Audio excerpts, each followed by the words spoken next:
Chen Xiaofeng lahir di Cixi, Zhejiang, Cina pada tahun 1996. Keluarganya kemudian tinggal di kota Xinpu yang berdekatan dengan laut di sebelah timur kota Cixi. Dia berasal dari keluarga yang kaya di mana orang tuanya memiliki sebuah pabrik. Dia tumbuh dekat dengan orang tuanya sejak dia masih kecil. Kakak laki-laki serta kakak iparnya sangat menyayanginya. Xiaofeng yang memiliki kepribadian lembut juga sangat menyukai anak-anak sehingga ia memilih jurusan pendidikan prasekolah ketika dia belajar di sekolah menengah kejuruan. Setelah lulus pada tahun 2015, dia masuk TK pemerintahan di Cixi untuk mengajar di sana. Setelah bekerja selama setahun, orang tuanya membelikannya rumah dengan 2 kamar tidur di dekat taman kanak-kanak untuk kenyamanannya. Selain itu, orang tuanya mendukung berbagai hobi putrinya, terutama menari. Setelah lulus sekolah pun, Xiaofeng masih banyak menghabiskan waktunya di sanggar tari. Dan di tahun 2017, setelah 2 tahun mengajar di taman kanak-kanak, dia mengundurkan diri. Dia kemudian menjadi guru tari penuh waktu.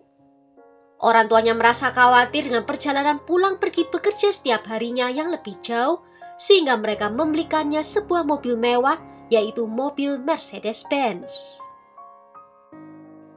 Orang tua Xiaofeng tidak memiliki tuntutan yang tinggi terhadap calon pacar dari putrinya. Selama orang itu memiliki karakter yang baik dan baik juga terhadap putrinya. Bagaimanapun keluarga mereka berkecukupan dalam segalanya dan tidak mengharuskan calon mantunya memiliki kondisi ekonomi yang lebih baik. Ayah dari Xiaofeng telah merencanakan sejak awal bahwa setelah putrinya menikah, dia akan membantu mereka membeli beberapa mesin dan peralatan untuk membuka pabrik. Sehingga mereka setidaknya dapat hidup dengan nyaman selama sisa hidup mereka. Pada tahun 2017, orang-orang di sekitarnya perlahan-lahan menyadari bahwa Xiaofeng sepertinya sedang jatuh cinta. Saat latihan menari, saat dia berganti kostum, rekan Xiaofeng menemukan bahwa dia memiliki tato kucing dan anjing di punggungnya dengan 2 nama. Sehingga mereka membujuk dan bertanya apakah dia punya pacar. Xiaofeng pun tersenyum malu dan dia mengangguk. Nama pacarnya adalah Wu Yidong, berusia 5 tahun lebih tua daripada Xiaofeng. Menurut teman sekelas Xiaofeng dulu, keduanya bertemu saat masih duduk di bangku SMK. Karena penampilannya yang cantik, Xiaofeng memiliki banyak penggemar di sekolah. Dia tenang, lembut dan cantik apalagi saat menari. Xiaofeng terlihat seperti bintang yang mempesona. Karena orang tua dari Wu Yidong bekerja di Mongolia, dia sejak kecil tumbuh bersama dengan neneknya saja. Dia berasal dari latar belakang keluarga yang biasa-biasa. Dan semasa sekolah menengah kejuruan, Wu Yidong memilih untuk belajar memasak. Namun setelah lulus, dia memutuskan untuk menjual pakaian secara online. Namun setelahnya dia tidak memiliki pekerjaan tetap. Dia bisa memenangkan hati Xiaofeng dengan merayunya terus-menerus. Orang tua Xiaofeng masih belum mengetahui kalau putrinya memiliki pacar. Hingga di satu hari, di bulan Agustus 2017, setelah selesai menemui dokter di rumah sakit, mereka berpikir untuk pergi ke rumah putrinya untuk memeriksa keadaan di sana. Dan tanpa diduga, mereka malah bertemu dengan Wu Yidong yang sedang tidur di dalam rumah. Padahal saat itu sudah lewat pukul 10 pagi dan Xiaofeng sudah pergi bekerja. Ketika Wu Yidong melihat orang tua Xiaofeng datang, bukannya bangun dan menemani, dia malah masuk kamar lagi, menutup pintu kamar dan kemudian tidur. Di pukul 11 pagi, ibu Xiaofeng tidak bisa menahan lagi dan meminta suaminya untuk membangunkan Wu Yidong dan berbicara dengannya. Saat dipanggil keluar ruangan, Wu Yidong masih menunjukkan keengganan. Dia tidak menyapa orang tua dari Xiaofeng, tidak berbicara dan hanya berdiri kosong. Di awal tahun 2018, menjelang malam tahun baru Imlek, orang tua dari Wu Yidong kembali ke Cixi dari Mongolia untuk merayakan tahun baru bersama. Wu Yidong mengajak Xiao Feng menemui orang tuanya. Orang tua Wu Yidong sangat menyukai Xiao Feng dan bahkan memberinya 10.000 yuan sebagai uang tahun baru. Meskipun kesan pertama dari Wu Yidong terhadap orang tua Xiao Feng tidak terlalu baik, keduanya telah bertemu dengan masing-masing orang tua, dan perkembangan hubungan selanjutnya semakin lancar. Namun, kontradiksi antara Xiao Feng dan Wu Yidong berangsur-angsur muncul. Setelah manisnya tahap awal percintaan, Xiao Feng secara bertahap menemukan sisi ekstrim dan keras dari Wu Yidong. Keduanya menjadi sering bertengkar. Wu Yidong juga tidak menunjukkan perilaku pria yang bertanggung jawab. Dia tidak memiliki ambisi, suka berjudi, dan menghabiskan waktunya bermain mahjong. Suatu hari ketika ibunya datang membersihkan barang-barang Xiao Feng, dia menemukan surat yang ditulis oleh Wu Yidong, yang berbunyi kalau dia berjanji tidak akan melakukan kekerasan lagi tahun ini. Membaca itu, ibu Xiao Feng tidak terima putrinya diperlakukan seperti itu. Hubungan itu kemudian tidak disetujui oleh keluarga Xiao Feng. Xiao Feng juga sudah beberapa kali menyatakan untuk meminta putus. Pada Februari 2018, keduanya kembali berselisih dalam perjalanan Xiao Feng ke tempat kerja. Wu Yidong tiba-tiba muncul, menghentikan mobilnya, mencuri ponsel dan juga mengambil kunci mobilnya. Xiao Feng berlari keluar dari mobil dan meminjam ponsel seorang pejalan kaki untuk menelpon keluarganya. Kakak Xiao Feng datang untuk membantu dan ini adalah pertama kalinya kakak Xiao Feng melihat Wu Yidong. Ketika kakaknya tiba, dia melihat mobil Xiao Feng telah dihancurkan di bagian kaca depan dan juga bempernya. Dia lalu melaporkan kejadian ini kepada polisi, di mana Wu Yidong mengonfrontasi Xiao Feng untuk mengembalikan uang 11.000 yuan yang pernah diberikan oleh orang tuanya. Padahal kenyataannya, sebagian besar uang itu yang memakai adalah Wu Yidong sendiri. Xiao Feng tidak pernah menyebutkan perilaku ekstrim dari Wu Yidong kepada keluarganya karena takut keluarganya menjadi khawatir. Namun insiden ini membuat keluarga Xiao Feng merasa kalau Wu Yidong bukanlah orang yang bisa diandalkan. Kemudian seorang kerabat tua mencoba untuk menghitung masing-masing karakter dan mengatakan bahwa keduanya akan saling mengalahkan dan tidak akan ada hasil yang baik jika mereka bersama.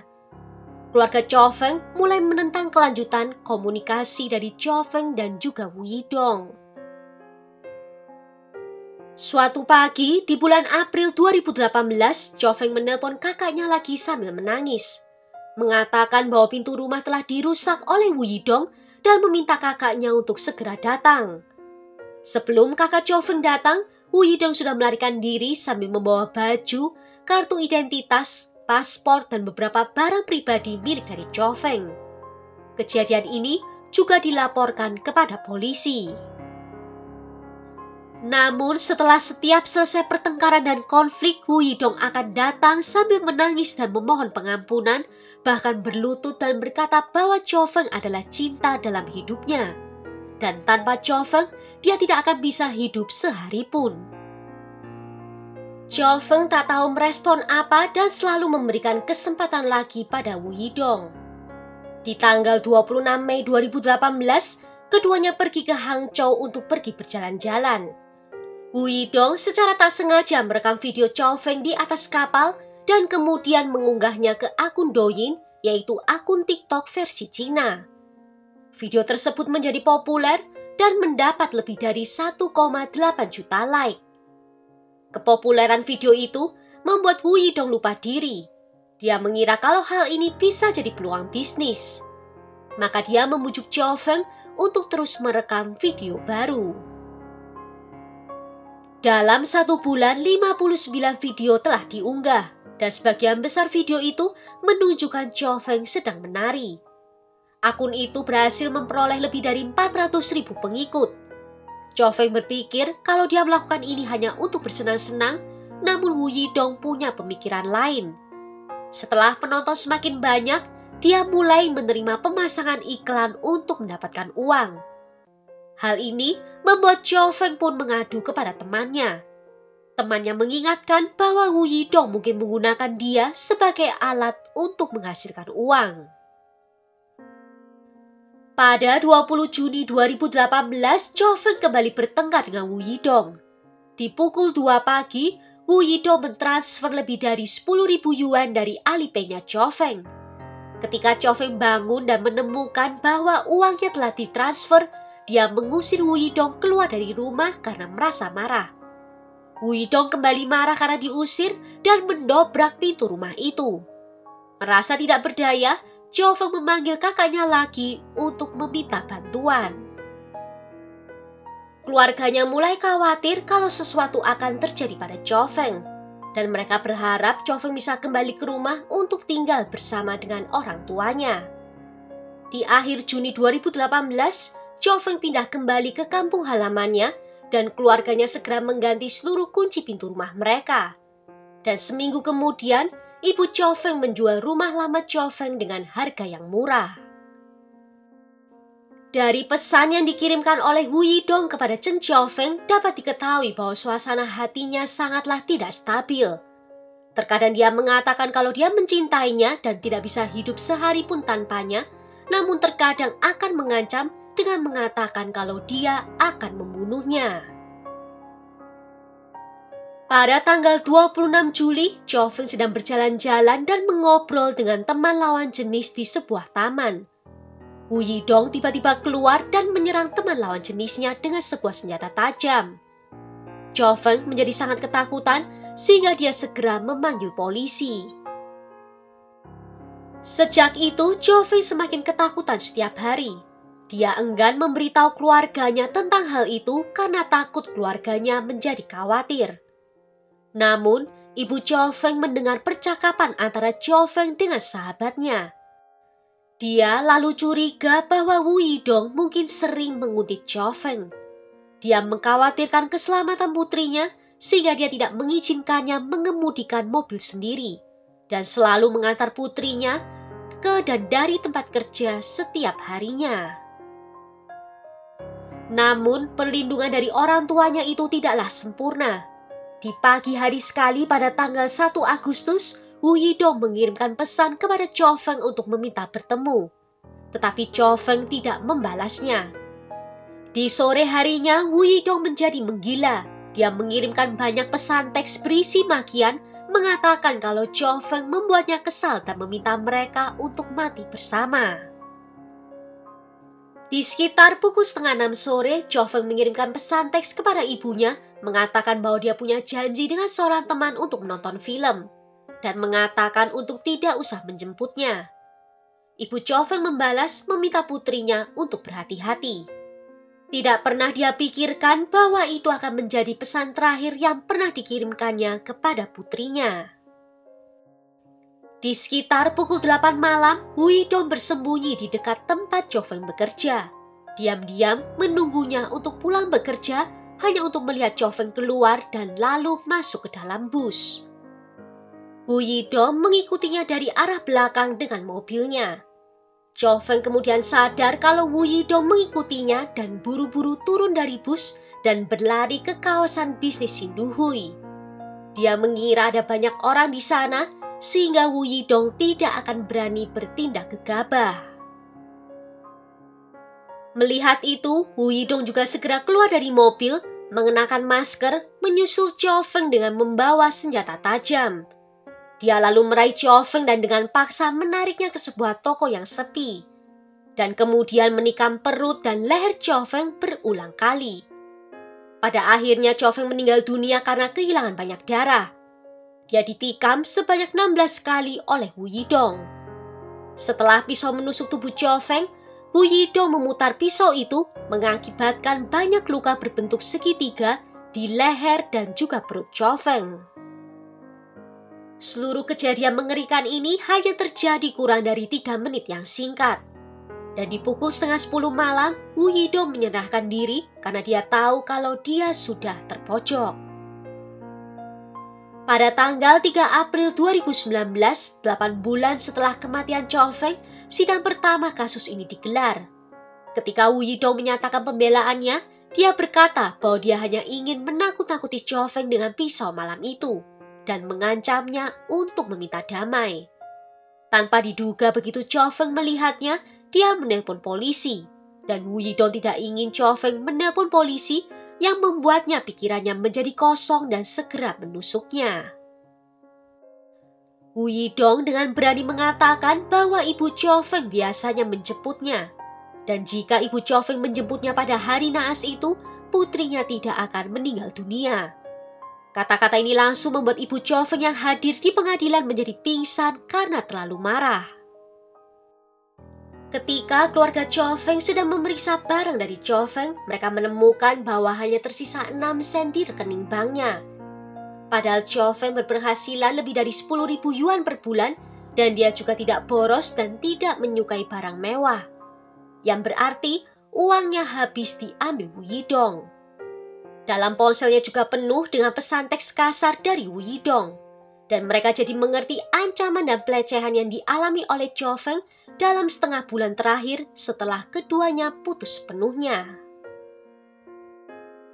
Pengadilan tingkat pertama memutuskan bahwa Wu Yidong bersalah atas pembunuhan yang disengaja. Hakim mengatakan bahwa korban telah meninggal, namun Wu Yidong terus menikamnya di arah bagian vital korban di tempat umum yang ramai. Meskipun pelaku menyerahkan diri setelah kejadian tersebut, itu tidak cukup untuk memberinya hukuman yang lebih ringan, dan hakim pun menjatuhkan hukuman mati. Wu Yidong menolak menerima hukuman itu dan memilih untuk mengajukan banding. Keluarganya juga memberikan surat keterangan medis psikiatris Wu Yidong mengatakan bahwa setelah putus dengan korban, Wu Yidong menderita depresi. Di bulan November 2019, pengadilan tingkat kedua mengumumkan untuk menegakkan hukuman mati terhadap Wu Yidong. Dan pada tanggal 31 Agustus 2020, Wu Yidong dieksekusi. Pada malam Wu Yidong dieksekusi, keluarganya mendatangi rumah Cho Feng, membunyikan klakson terus-menerus dan berteriak mengancam di depan rumah. Kejadian ini membuat keluarga Cho Feng menjadi ketakutan dan menelpon polisi. Dan di tanggal 1 September, lusinan orang datang lagi yang kali ini dipimpin oleh ayah Wu Yidong. Namun polisi dipanggil lagi dan membawa mereka ke kantor polisi. Dari tindakan keluarganya, nampaknya ini alasan mengapa si anak tumbuh menjadi seorang iblis. Jika Anda bertemu orang seperti ini, tidak peduli sebesar apa Anda mencintainya, segeralah menjauh karena semakin Anda menunda, akan semakin mengerikan akibatnya. Well, sampai di sini dulu cerita kali ini. Bagaimana menurut kalian tentang kasus ini? Tulis ya pendapat kalian di kolom komentar. Akhir kata terima kasih kalian sudah nonton video ini sampai akhir. Sampai jumpa di video berikutnya. Ciao!